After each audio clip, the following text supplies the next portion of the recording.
ፕሮፓጋንዳ ተለቆ ገና ሰዓታት ሳይቆይ ፕሮፓጋንዳውን በካራቴ በጥፊና በእርግጫ ብሎ አሸናፊ ሆኖ የሚወጣ ትርክት ነው አሁን የበዛው።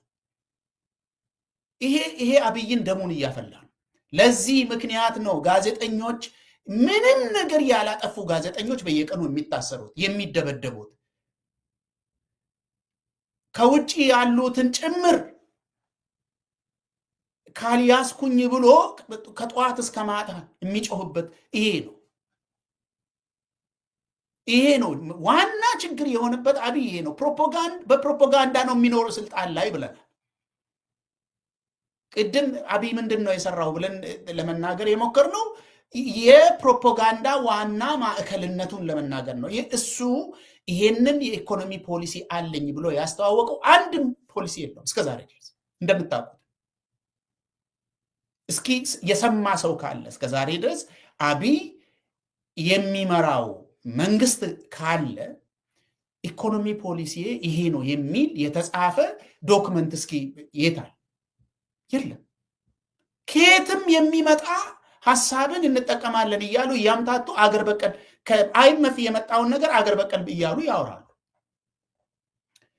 ዋና የአብይ ስራ ፕሮፓጋንዳ ማምታቻ ነው። ያ ፕሮፓጋንዳ ተሸንፎበት ጭንቀት ውስጥ ገባ። ህዳሴን ለ3 ወራት እጠቀምበታለሁ ለማምታታት ብሎ ፕሮግራም አስይዞ አስቀርጾ በፓርቲ ደረጃ ስብሰባ ቁጭ ብሎ እንደወሰኑ ከዚህ በፊት ነግረናቸዋል። ሰልፍ ያስፈልገው ለዚህ ነው። ቅድም ምልኬሳ እንደተናገረው እየሆነ ያለው የአብይን ጭንቀት የማስታገስ የማስተንፈስ ጉዳይ ነው እንጂ ስለ አባይ ግድብ አይደለም። ስለ አባይ ግድብ አይደለም። አባይ ግድብ ህዝቡ ደስ ብሎኛል ብሎ ከጧት እስከ ማታ ቢዘምር ያምርበታል። ጊዜው ካለው ቀንና ሌሊትም ቢዘፍን የሚያምርበት ነው። ይሄ የደከመበት ጉዳይ ነው። ለአብይ ግን የባንዳነት ውጤት ነው ማለት ባንዳነቱ ተሸንፎ ድርድር የተላኩ ሰዎች እኮ ከአብይ ጋር ተጣልተው እኮ ከስልጣን እኮ ተባረዋል። አሁን የምታውቁት ሰው ነው ይሄ ኢንጂነር ስለሺ እነ ገዱ አንዳርጋቸው እኮ የተባረሩት እኮ በዚህ ምክንያት የአገርን ጥቅም አንሰጥም በሚል ነው። እሱ ደግሞ የአገርን ጥቅም ስጡ፣ እኔን የሚጠቅም ከሆነ ስልጣን ላይ የሚያሳድረኝ ከሆነ ይቀመጥ ይሁን የሚል ነው። አሁን ጭንቅ ውስጥ የገባው አብይ ፕሮፓጋንዳው በየቀኑ እየተሸነፈበት ስለተቸገረ ነው። ዋናው ነገር ግን አሁን የፕሮፓጋንዳው መሸነፍ ሳይሆን በተጨባጭ እኔን ሊደፋኝ የተነሳ አገራዊ ሁኔታ አለ የሚል ስጋት ገብቶታል አብይ።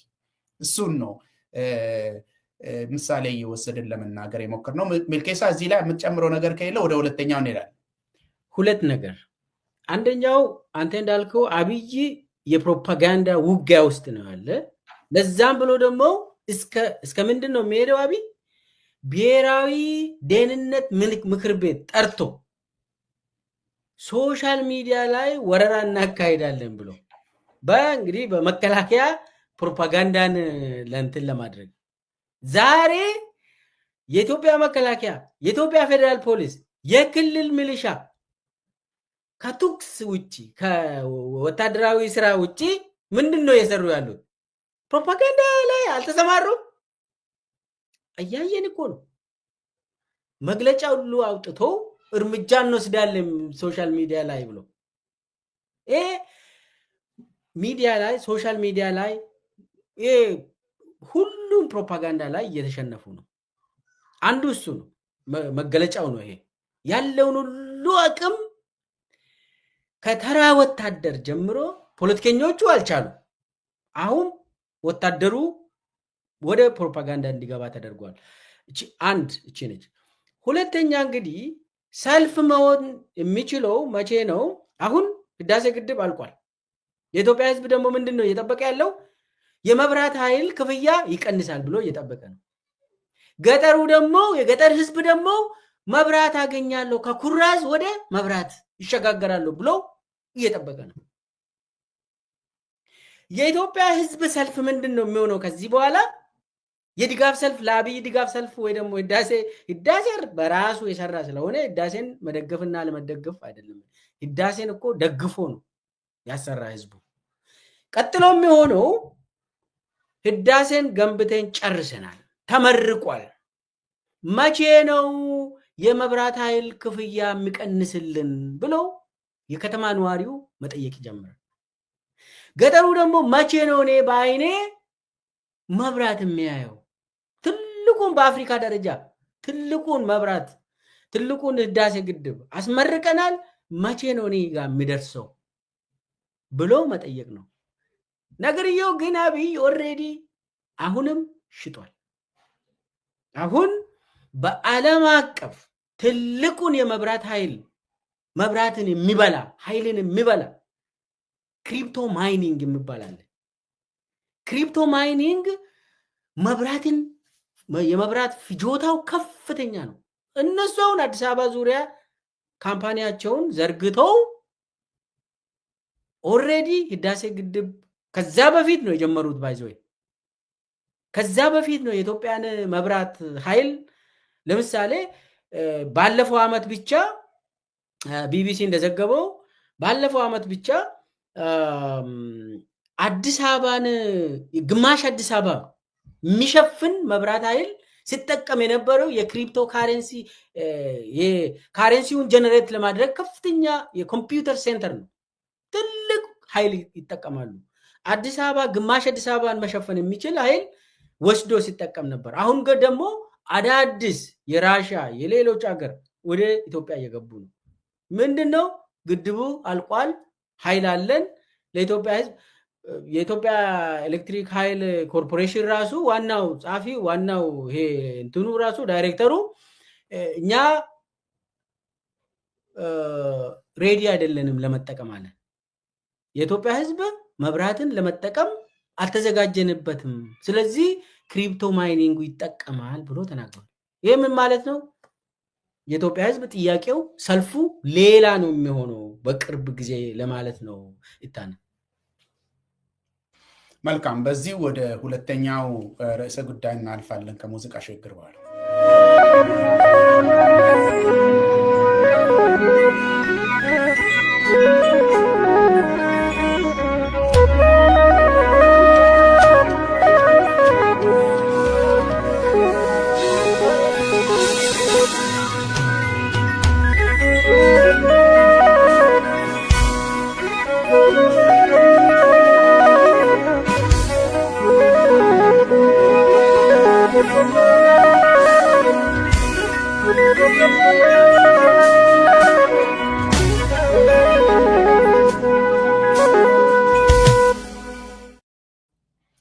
መልካም ተመልሰናል አድማጮቻችን። ሁለተኛው ርዕሰ ጉዳይ እንግዲህ አሁንም የሌላ ፕሮፓጋንዳ መገለጫ የሆነው የመጽሐፍ ምርቃት ነው።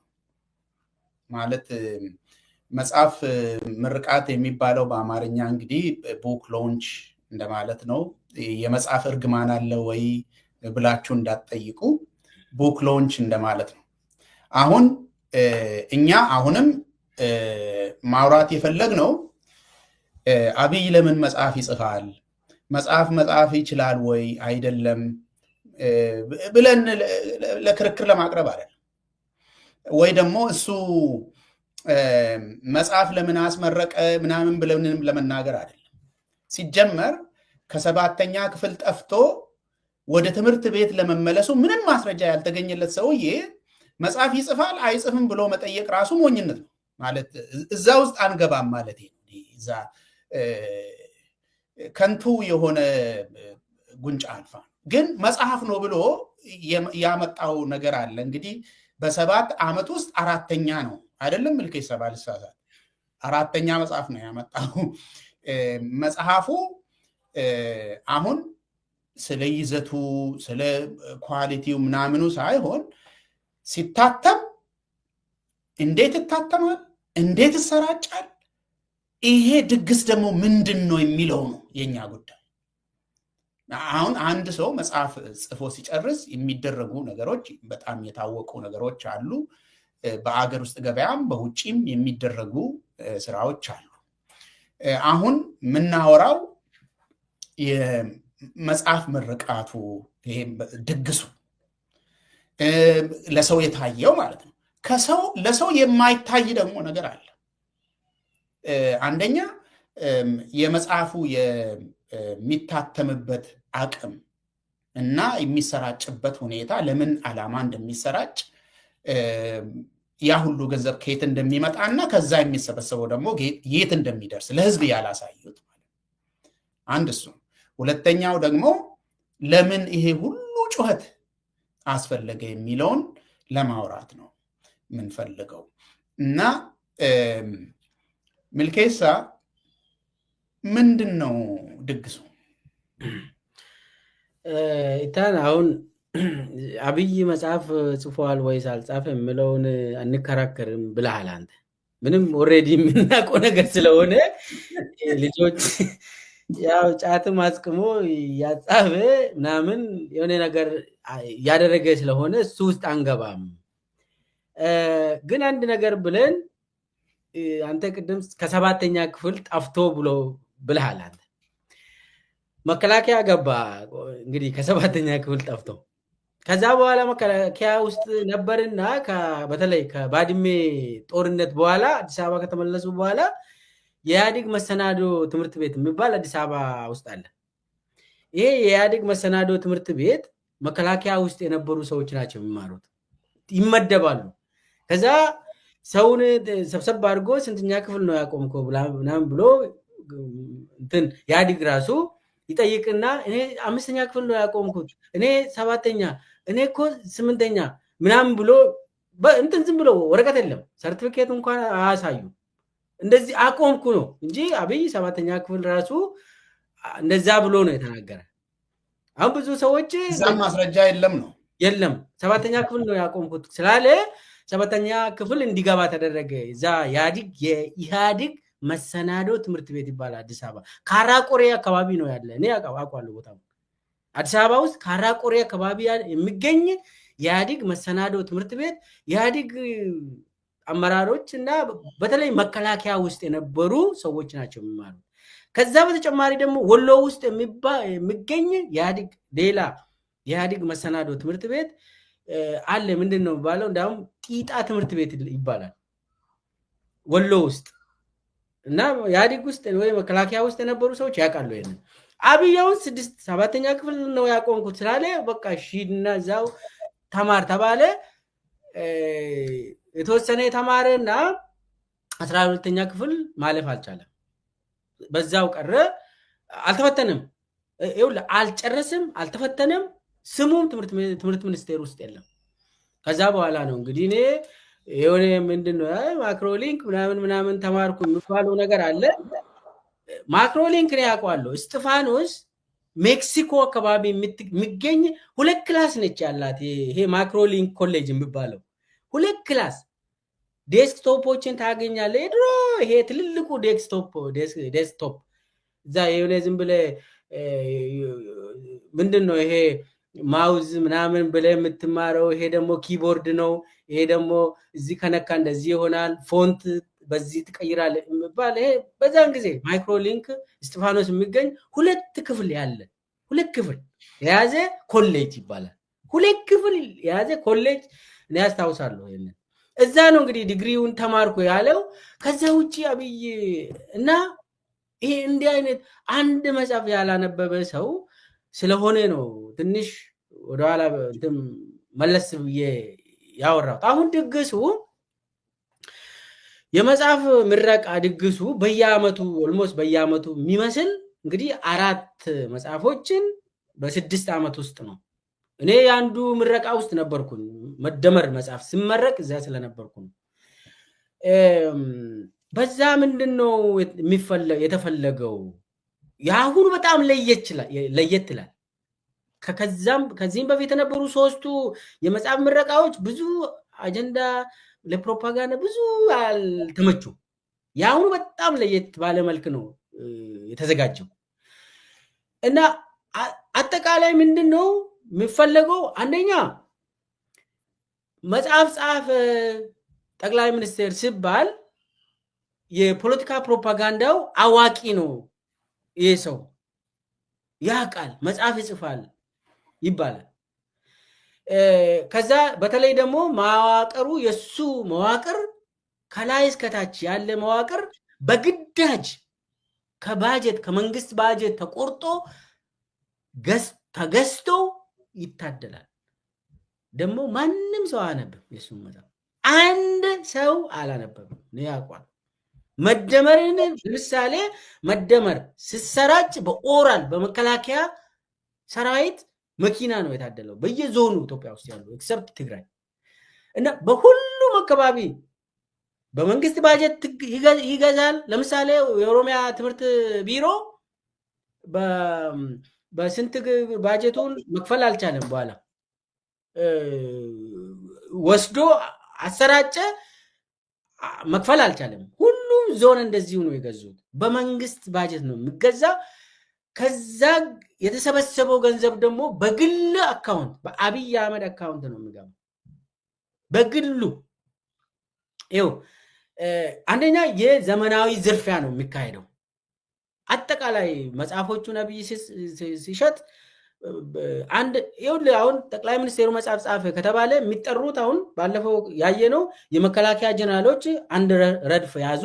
ከዛ በኋላ የፖሊስ ኮማንደሮች አንድ ረድፍ፣ ከዛ በኋላ የዩኒቨርሲቲ ፕሮፌሰሮች ተብሎ አንድ ረድፍ፣ ከዛ የፖለቲካ አመራሮች፣ አርቲስቶች፣ ከህዝብ ከሽማግሌዎች እንደዚህ ብሎ አንድ ላይ የሆነ ትልቅ የፓርቲ ኮንግረስ የሚመስል የአብይ ንግስና የሚያሳይ የሆነ ትልቅ መድረክ ተደርጎ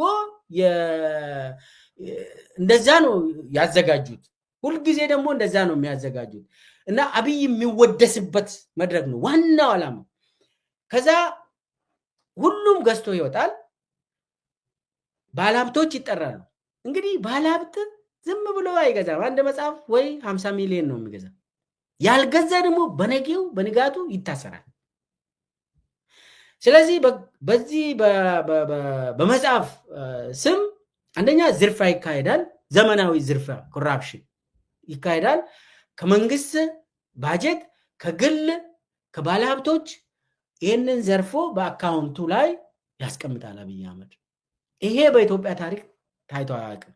ይሄ በዓለም ታሪክም የለም። አንድ ጠቅላይ ሚኒስቴር አንድ ፕሬዝዳንት ቁጭ ብሎ መጽሐፍ ጽፎ ኑና ግዙ ብሎ በባጀት በኢትዮጵያ ገንዘብ በኢትዮጵያውያን ገንዘብ አስገዝቶ በግሉ አካውንት የሚያስቀምጥ መሪ የለም። ይህንን አንዱ የዝርፊያ እንትን ነው። ሁለተኛው የጭንቅላት የፖለቲካ ጦርነት ነው፣ የፕሮፓጋንዳ ጦርነት ነው የሚያካሂደው። በዚህ ጦርነት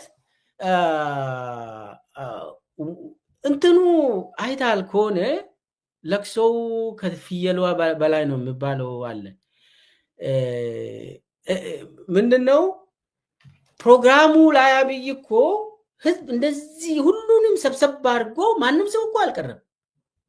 ማንም አልቀረም። የአሁኑ መደመር መንግስት የተባለው ላይ ይቅርታ ምልኬሳ፣ እኔን ከሁሉም የገረመኝ የወታደሮቹ ነው። በጣም ብዙ ወታደሮች ይታያሉ አዳራሽ ውስጥ። ምንድን ነው የሚሰሩት ወታደሮች እዛ እንዴ? በዩኒፎርም የተቀመጡ ማለት ነው። ስላላየሁ ነው ከዚህ በፊት። አብይ ህዳሴ ግድብ ምረቃ ላይ ተሸንፏል ቅድም አላልንም? ስለዚህ መንሰራራት ይፈልጋል አብይ፣ መነሳት ይፈልጋል አብይ። በመጽሐፉ ምረቃ ላይ አብይ እኮ ስለ መጽሐፉ ምንም አላወራ።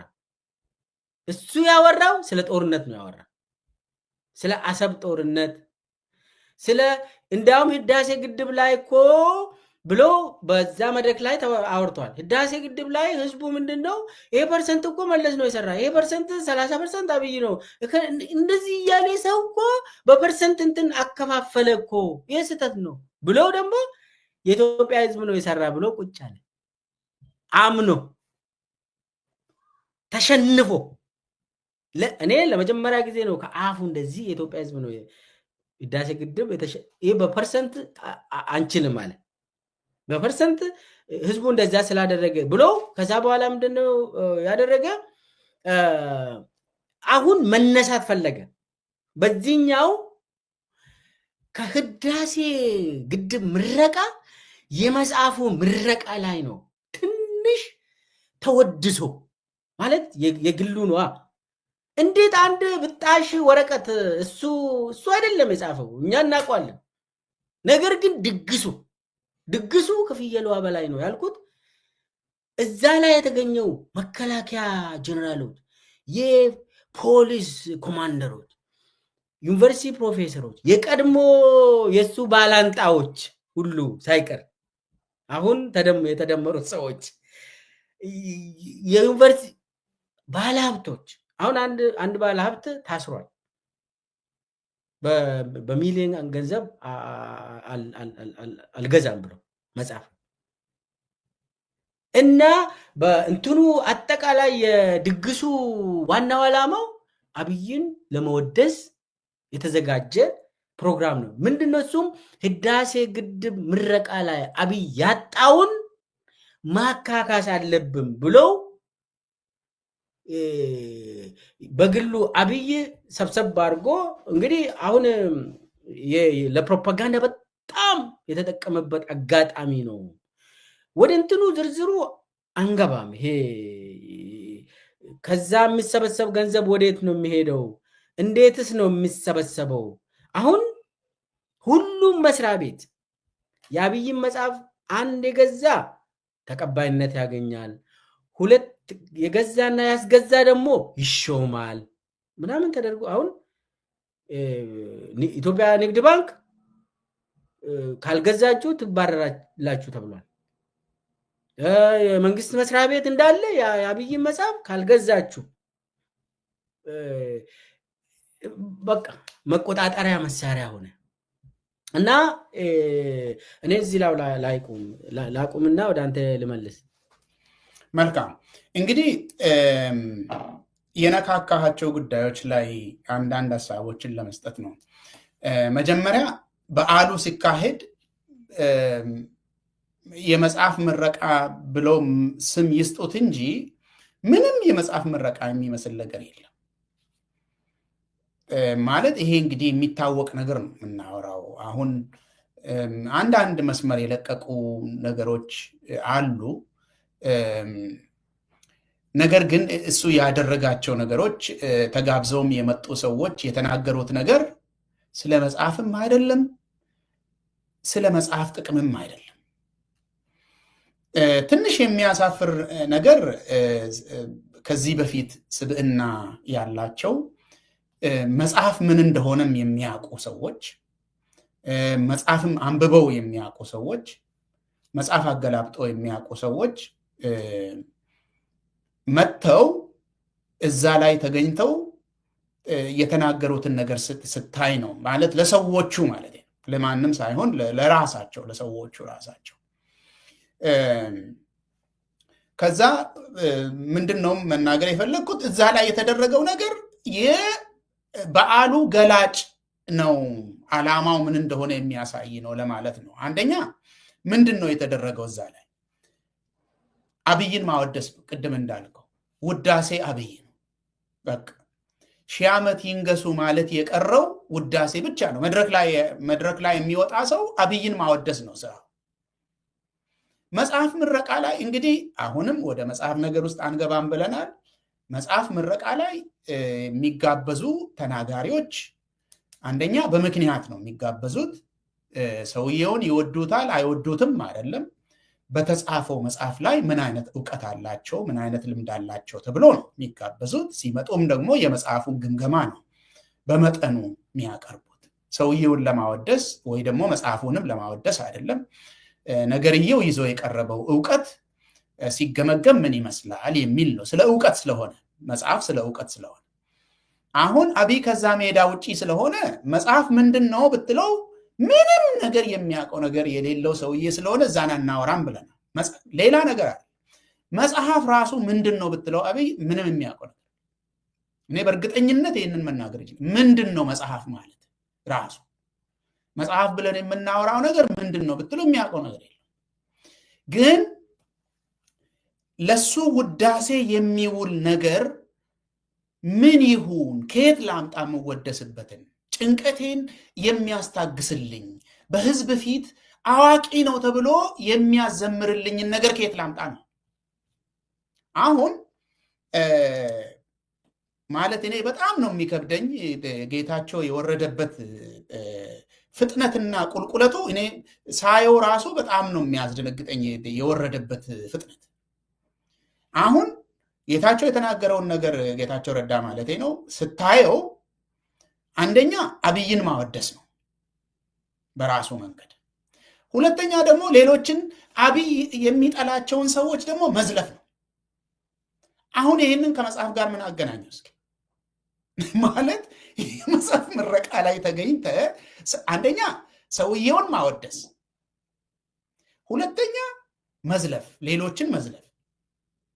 ይሄ ስለ መጽሐፍ ምረቃ አይደለም። ለምሳሌ ነው የምለው፣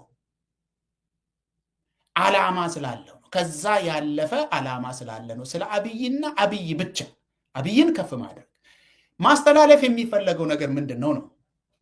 ማስተላለፍ የሚፈለገው መልእክት አንደኛ አብይ ከዚህ በፊት ለራሱ ሲል እንደነበረው በተለያየ መንገድ ከኔ ጋር የሚወዳደር ዕውቀት ያለው ሰው ይቅር በኢትዮጵያ ምድር በዓለም ላይም የለም የሚል ሰው እንደዚህ ነው የሚለው። አብይ የአይቲ ኤክስፐርት ነው፣ የቴክኖሎጂ ኤክስፐርት ነው። ወታደር የተሳካለት በሱ ፕሬዘንቴሽን ነው የምለው የተሳካለት ወታደር ነው። ከሱ የሰማናቸውን ነው ማለት ባለፉት 7 ዓመት የተዋጣለት ወታደር። እንደሱ ያለ ወታደር ስልጣን ባይዝ ኖሮ አገሪቷ ትበታተን ነበር። ይህንን ተናግሯል በአፍ። ስለ ቴክኖሎጂ ከሱ ጋር የሚወዳደር ሰው የለም፣ ዕውቀቱ አለው። መንግስትን መምራትና ማደራጀት ከሱ ጋር የሚወዳደር ዕውቀትም ያለው በኢትዮጵያ ምድር ተወልዶም ታይቶም አይታወቅም። ራሱን የገለጸበትን ነው የምለው እኔ። እግዚአብሔርን በመውደድ ማለት በፓስተርነት በሼክነት ሁሉንም ነገር ነው። በነገራችን ላይ አሁን ሰው ወደ ወንጌል አማኞች ስለሚያስጠጋው ነው እንጂ አብይ እኮ በዓመት በዓላት ጊዜ የሚያወጣቸውን ጽሑፍ ብታይ አንደኛ የሙስሊሞች በዓል ሲመጣ ከሙስሊሞች በላይ ቁርአን አዋቂ ነው አብይ። እንደዚህ ነው የሚጽፈው፣ እንደዚህ ጽፈው ነው የሚያወጣው። ስለ ቁርአን ዲቴሉን ህግጋቶቹን ከኔ በላይ አታቁም፣ ምንድን ነው ደግሞ የምታውቁት ስለ ቁርአን የሚል ሰውዬ ነው። በዓል በመጣ ቁጥር መጽሐፍ ቅዱስን ተው በቃ በዚያ ምክንያት በዚያ እንትን ነው የሚጻፈው። ሁሉ ነገር የሚጻፈው ከዛ ተወስዶ ተቀንጭቦ አንዳንድ ጊዜ አይደለም ብዙውን ጊዜ ከኢየሱስ ውልደትና ስቅላት የትንሣኤ በዓል ሲመጣ አብይ የኢትዮጵያ ኢየሱስ ሆኖ ነው ራሱን የሚያቀርበው። ይህንን የኢትዮጵያ ሕዝብ ያየው ጉዳይ ስለሆነ መቼም በጣም አሳፋሪ ነገር ነው። እንደዚህ ነው ራሱን የሚያቀርበው ኢየሱስ ነኝ ብሎ። ነቢይ በራሱ አገር አይከበርም ብሎ ነው የሚያወራው።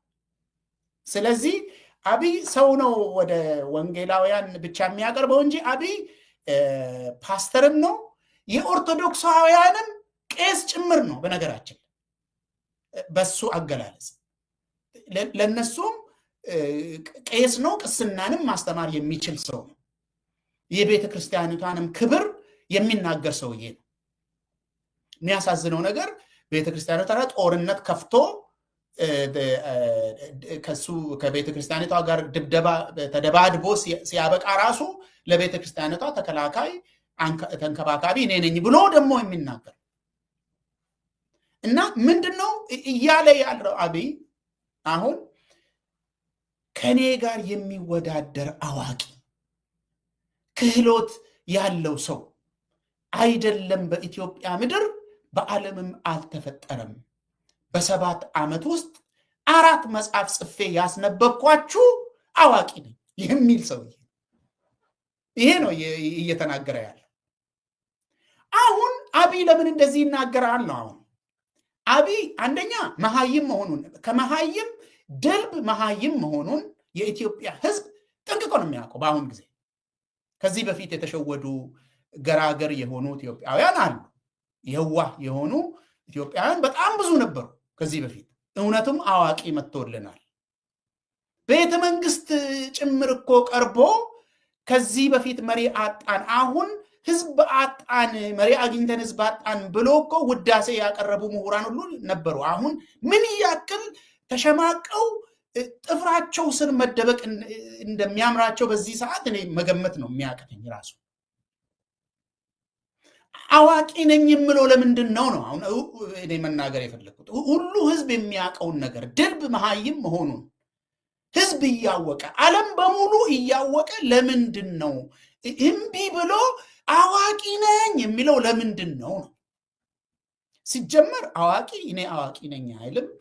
ይሄንን ማለት የአድማጮችንም ክብር የማይመጠን ነገር ስለሆነ ይህንን መናገርም አያስፈልግም። አዋቂ ነኝ አይልም። ሰው አዋቂ ነኝ ማለት ሲጀምር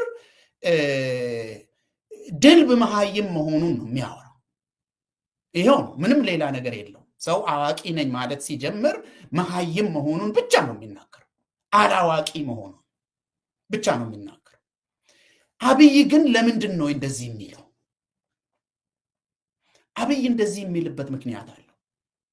ፖለቲካዊ ጥቅም አለው ብሎ የሚያምነው ነገር አለ። በአገሪቷ ፖለቲካ ባህል ውስጥ ቦታ ያለው ነገር አለ። አብይ የሚያውቀው ሁላችንም የምናውቀው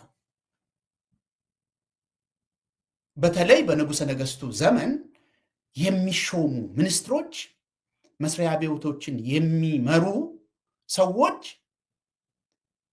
የአገሪቷ ክሪም የሆኑ አገሪቷ አለኝ የምትላቸው አዋቂዎች ናቸው።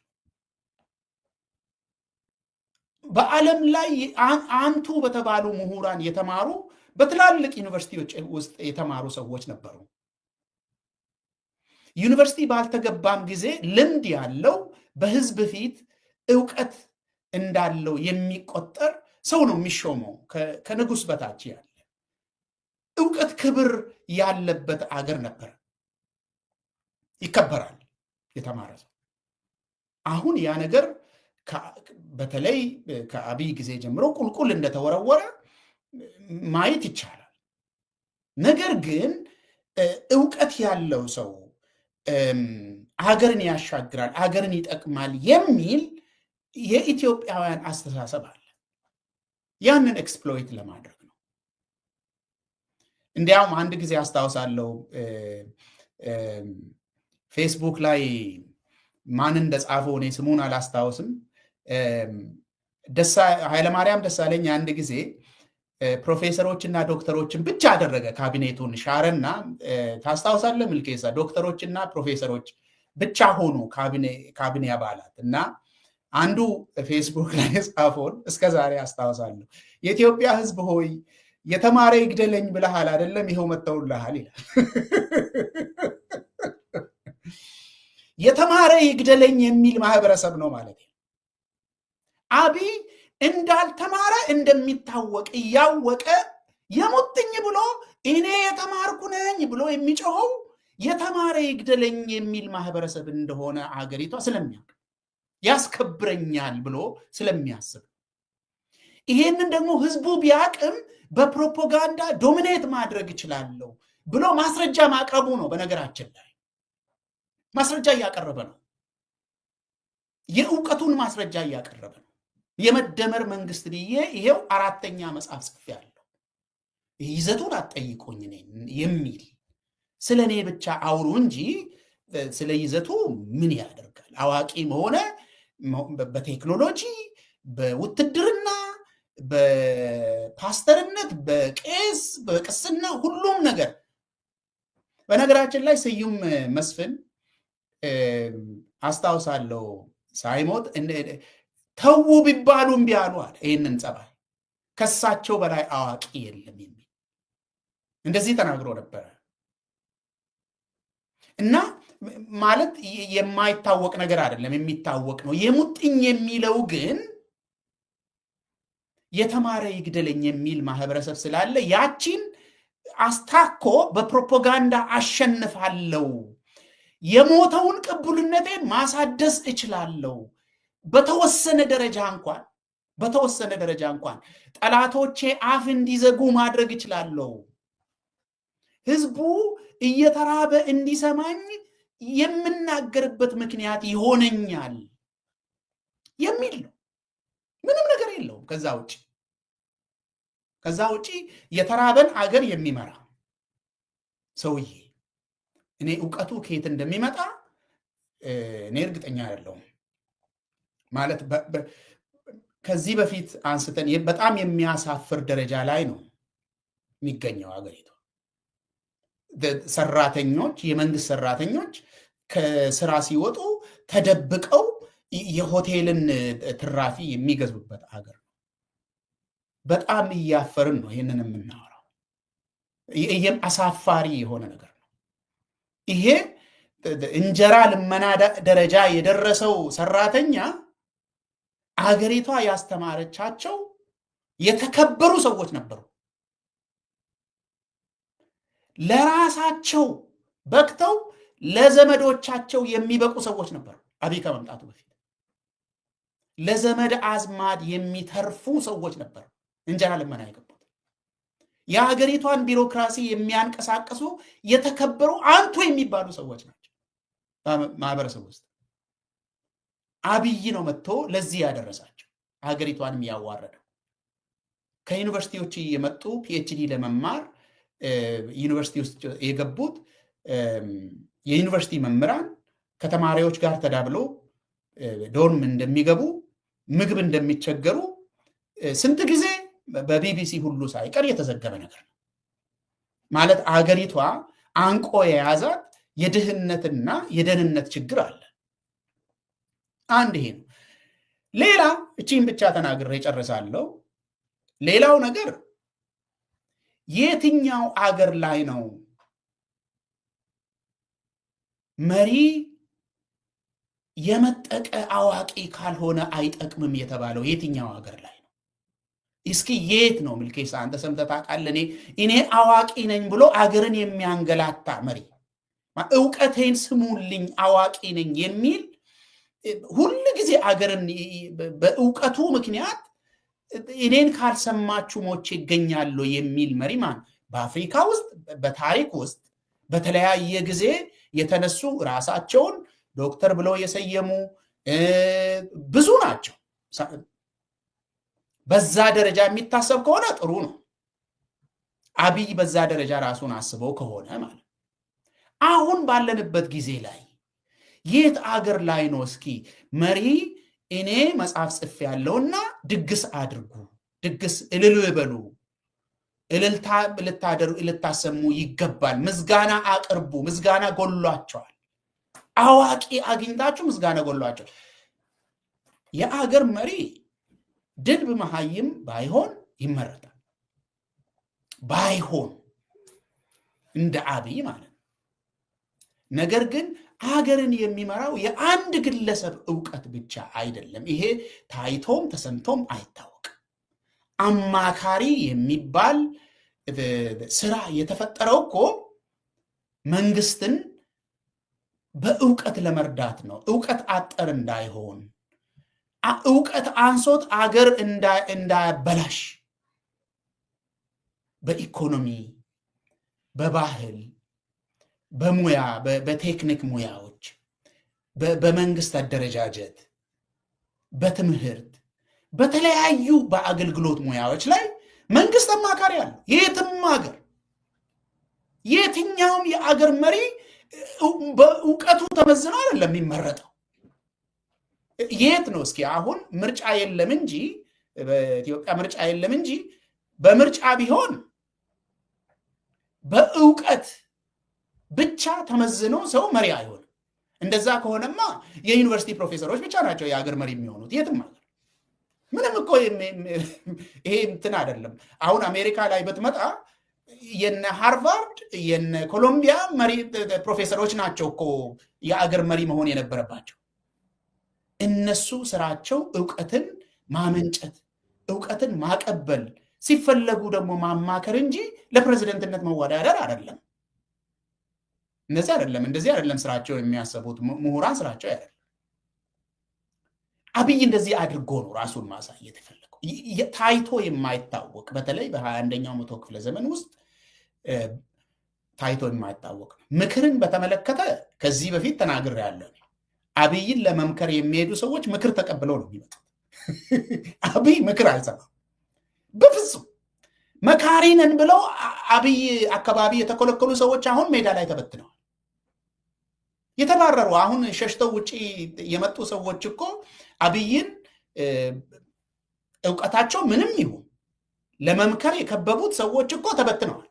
ምክንያቱም መካሪ አይፈልግም።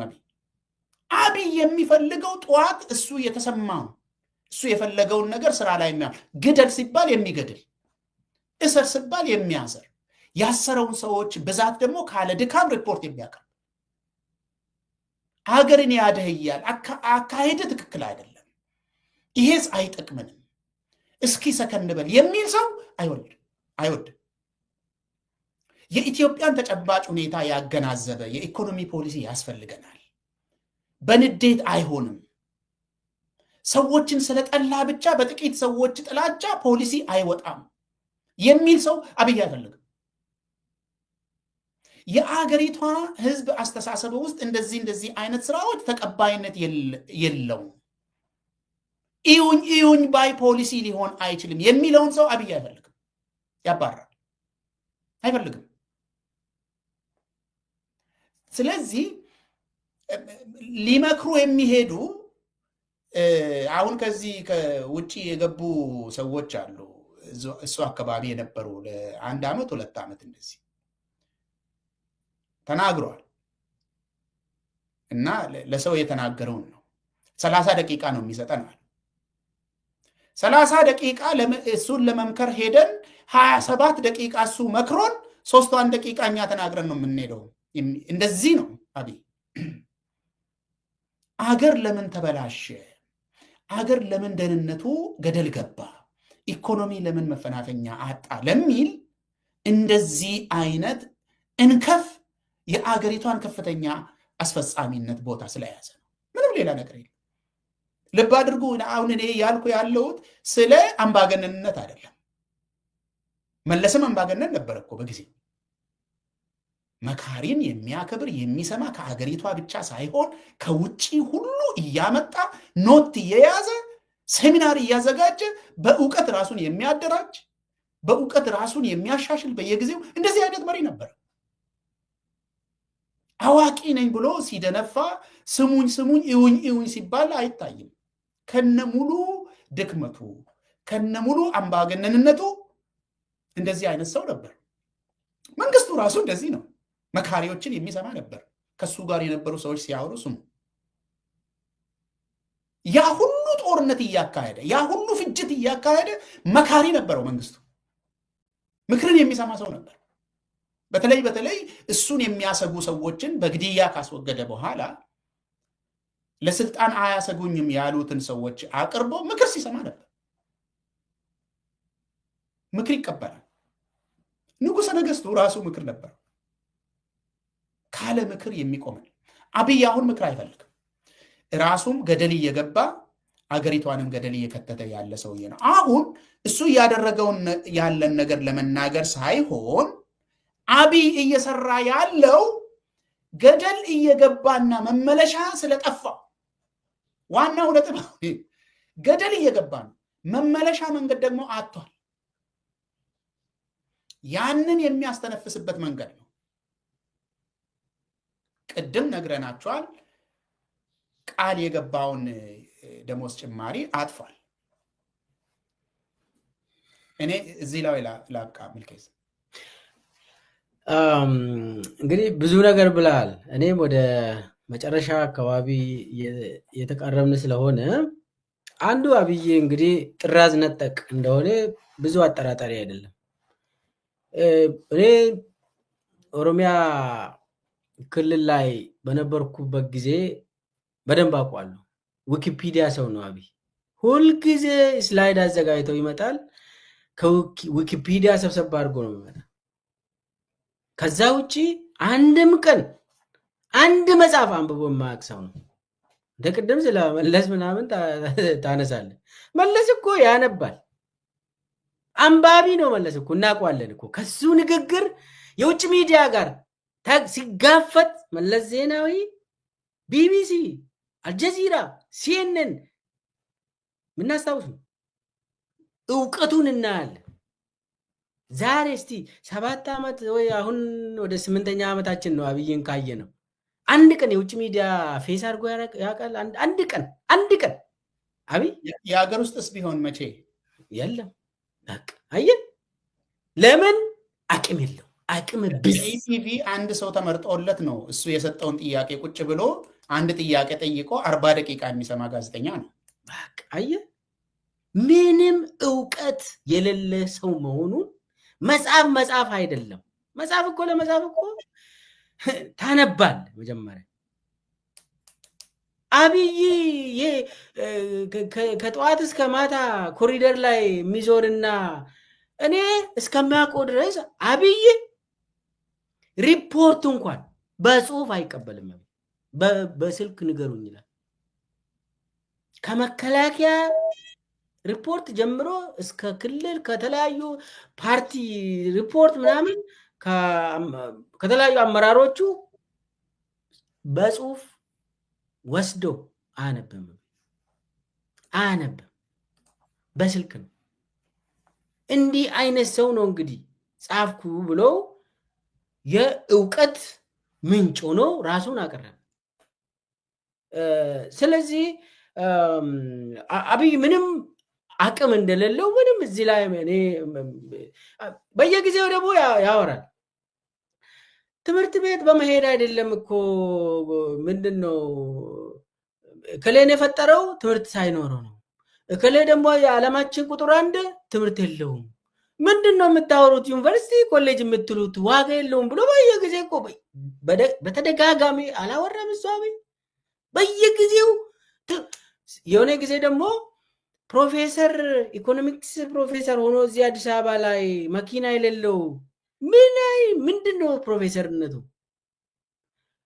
ፕሮፌሰር ፖለቲካል ሳይንስ ሆኖ ቀበሌን አስተዳድሮ አየህ፣ እንደዚህ ጸረ እውቀት አንታይ ኢንተሌክቹዋሊዝም የሆነ ሰው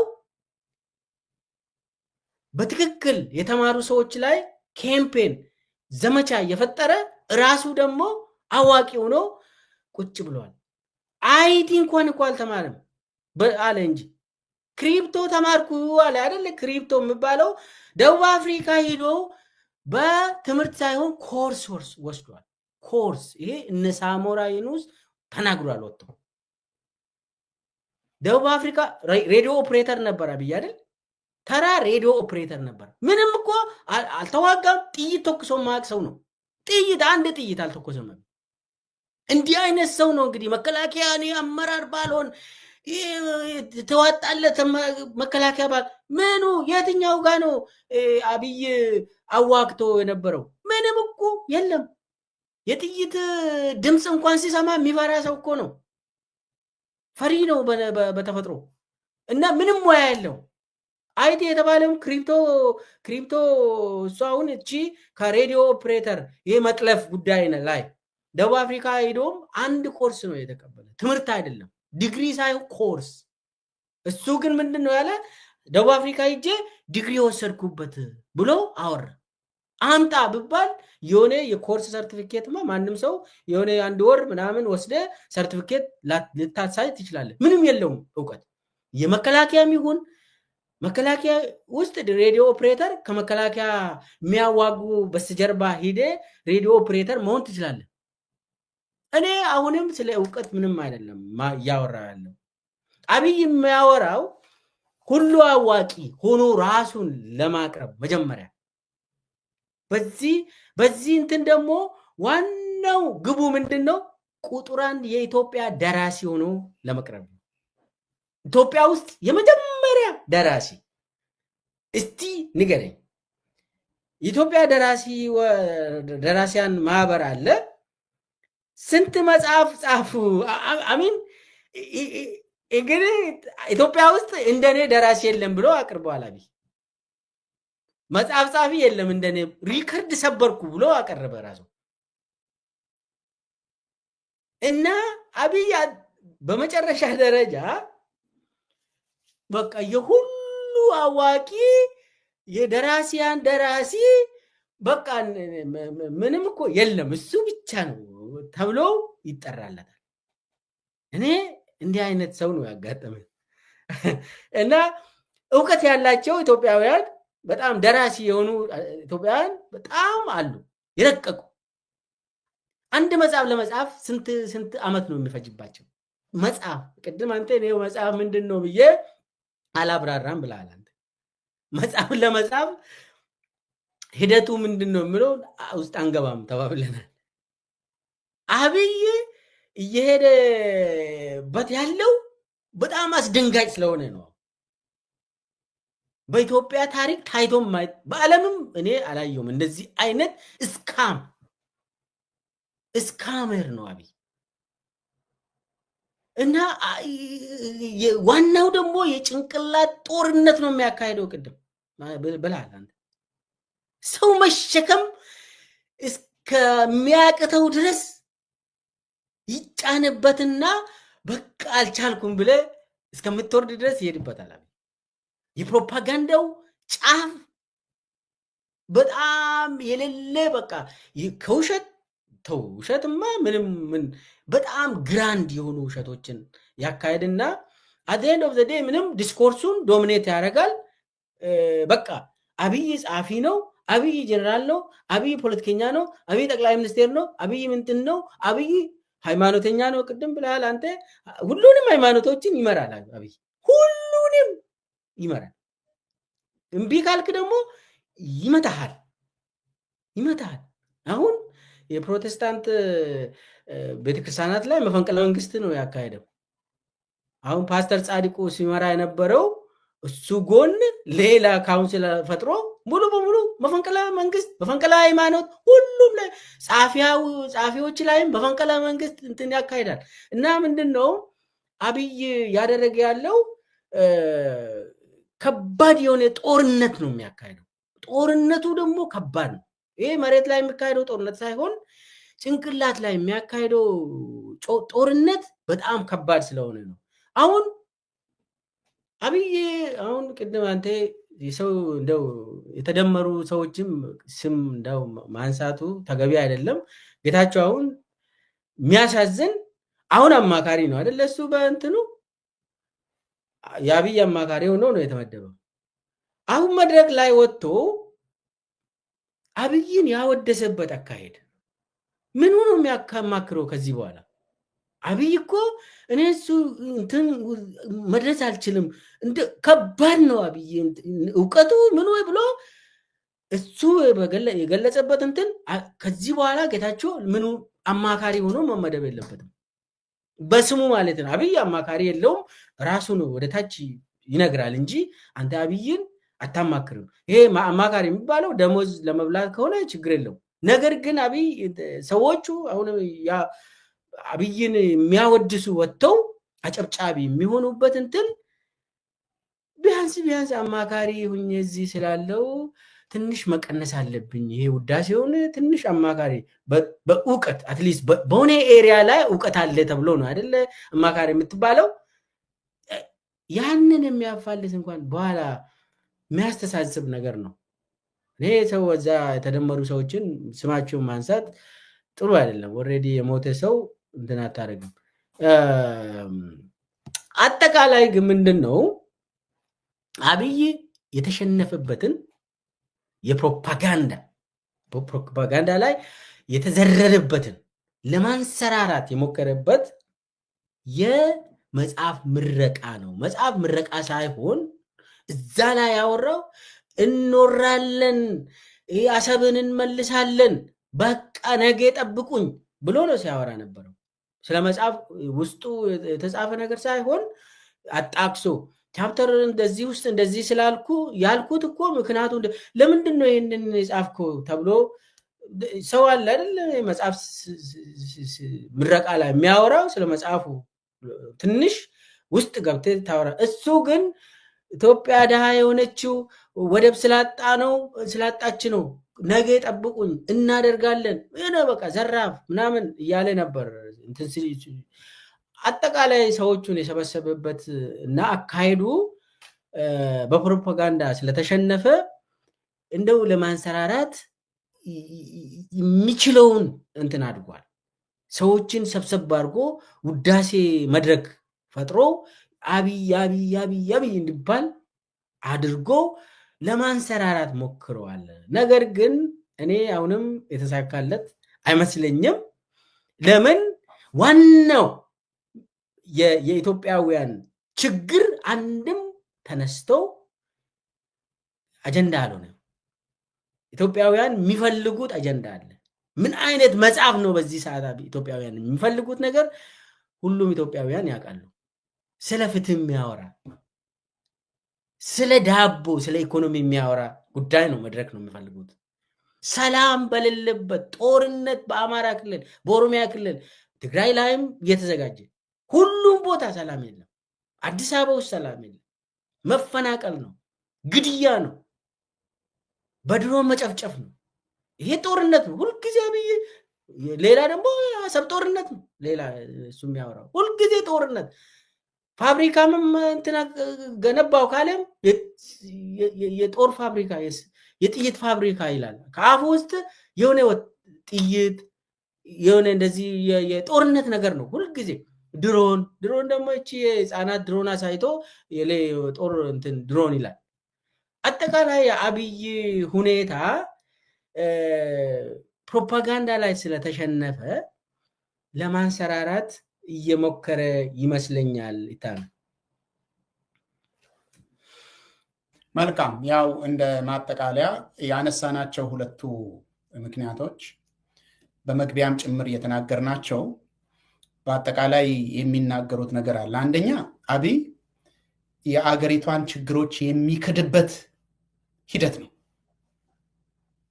የሀገሪቷን ችግሮች ሁሉም ዜጋ የሚያውቀውን ከሰሜን ጫፍ እስከ ደቡብ ጫፍ አገሪቷን አንቆ የያዘን ችግር ለመካድ በኢትዮጵያውያን በጀት የሚንቀሳቀስ የሚዲያ አውታር ሁሉ ስለ ችግራቸው እንዳያወራ በማድረግ የአገሪቷ ችግር ከአገሪቷ ዜጎችም ከውጭ ተመልካቾችም እንዲደበቁ የሚደረግበት አካሄድ ነው። ይሄ ለምንድነው አዋቂ ነኝ የሚለው? ለምንድነው መጽሐፍን ጽፍ ያለው ምናምን የሚለው? ቅድም ተናግረን አንዴ ነው። ሁለተኛው ያጣውን የፕሮፓጋንዳ የበላይነት ለማስመለስ እየተውተረተረ ነው። በተደጋጋሚ ብለናል። ባለፉት ጥቂት ዓመታት አብይ የፕሮፓጋንዳ የበላይነት ነበረው። ያ አሁን ተሰበረ። ያንን ለመመለስ እዳሴን መሳሪያ አድርጓል። የተለያዩ ድግሶችን የመጽሐፍ ድግስ ጭምር ሳይቀር መሳሪያ እያደረገ እያመጣ ነው። ሶስተኛ የውሸት ተስፋ ለአገሪቷ ዜጎች የሚናገርበት መንገድ ነው። ዩራኒየም እያበለጸጥኩ ነው። ዩራኒየም መጥቶ የሚሞላው ሆድ የለም። ምንም። አንደኛ ውሸት ነው ሲጀመር፣ ጥንቅቅ ያለ ውሸት ነው። ሁለተኛ መጥቶ የሚሞላው ሆድ የለም። መብራትም ሁሉም ነገር እሱ የሚያወራቸው ነገሮች ስለ ወደብም የሚያወራቸው ነገሮች ሁሉ ውሸቶች ናቸው። የሌለ ተስፋ የሚናገርበት ነው። ሲጠቃለል የአብይ ስጋቶች ናቸው። ድግስ የሆነው የአብይ ስጋት ነው። ሰልፍ የሆነው የአብይ ስጋት ነው።